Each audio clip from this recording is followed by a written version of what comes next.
An average flight ticket in economy class costs around $5,000 to go from Mumbai to Delhi. But can you guess how expensive is the most expensive flight ticket in the world?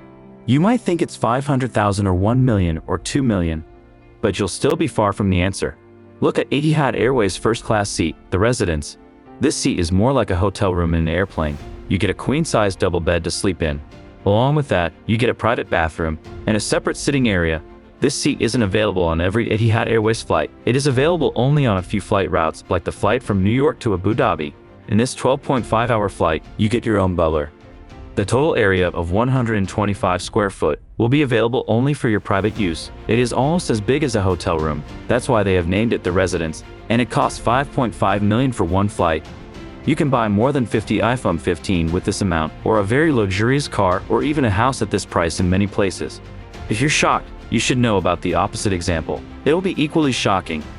Can you guess how cheap is the cheapest flight ticket? This is a European airline called Ryanair. They are known for their cheap flight tickets. On average, Ryanair's tickets are priced between $800 to $1,500. And this price is unbelievably cheap because we should also take into account that the per capita income of European countries is higher. So the buying power of the people is higher there. If it were to be equivalent in India, then divide it by 5. Imagine buying a flight ticket for $100 to $200. Ryanair and Etihad Airways are the extreme examples when compared to each other. But now I want you to guess one last thing. Think about it. Which of these two airlines is making more profit? The right answer is Ryanair.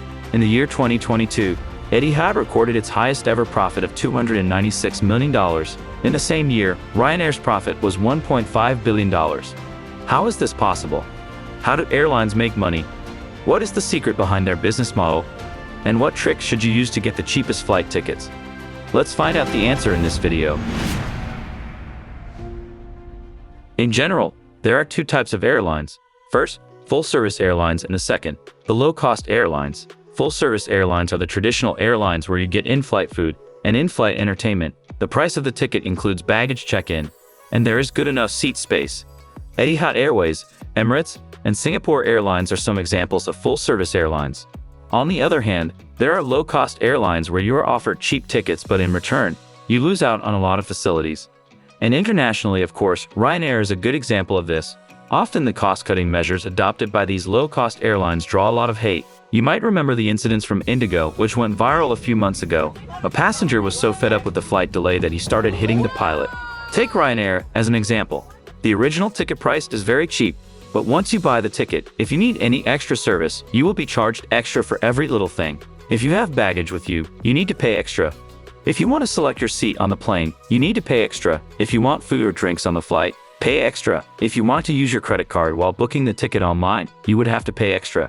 If you don't check in online before reaching the airport, you would have to pay extra. Ryanair's CEO Michael O'Leary famously said that they want to have passengers pay extra for even using the toilet. Although this plan wasn't implemented yet, because in 2010, when he made this statement, he had to face a lot of backlash.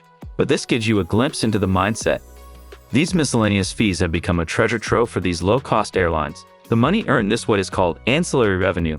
And for most airlines, ancillary revenue has been increasing for the past few years. In 2019, the 28% revenue of Ryanair was only ancillary revenue. This company does not hide its strategy, rather openly and proudly shows it off on social media. Often when people complain about their airline on Twitter, their airline's account replies sarcastically. The next strategy is dynamic pricing.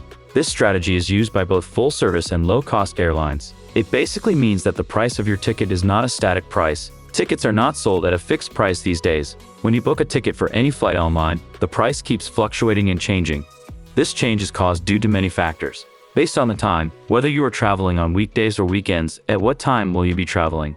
How many people want to travel with you on your flight? The price changes depending on demand and supply. The price set by other competitive airlines for the same route. The tickets need to be similarly priced, whether there are any special promotions or not. Complex algorithms have been designed for this. Today, even for the seating in the same class, airlines charge different prices. Suppose 100 economy class seats are free on a flight, and this flight will take off after 10 days. This is just an example. These airlines will divide these 100 seats into 4 categories of 25 seats. The first 25 seats will be sold at the lowest price. The next 25 seats will be sold at a higher price. The next 25 seats will be sold at an even higher price. As the demand for people to board this flight keeps increasing, the price of the ticket keeps increasing. But if one day before the flight, more than half of the flight is still empty, then they will reduce the price of the 25 seats. With low demand, the price will be reduced so that more people choose the flight. A complex algorithm has been developed using data science. It aims to earn maximum profit, but at the same time, to fill up as many seats as possible. If the seats on the flight are not filled, it means that people aren't choosing them and they will incur losses. Many people don't understand this system, so outdated advice is still given to people. So let's debunk some myths related to this. Some people say that if you book the tickets 2 to 3 months in advance, you will get a cheaper price. On the other hand, some people say that last-minute booking will give you the cheapest price. Both these statements are partially correct and partially incorrect because airlines use dynamic pricing these days. The price keeps changing, so for some people, depending upon demand, it will be cheaper to book the flight in advance.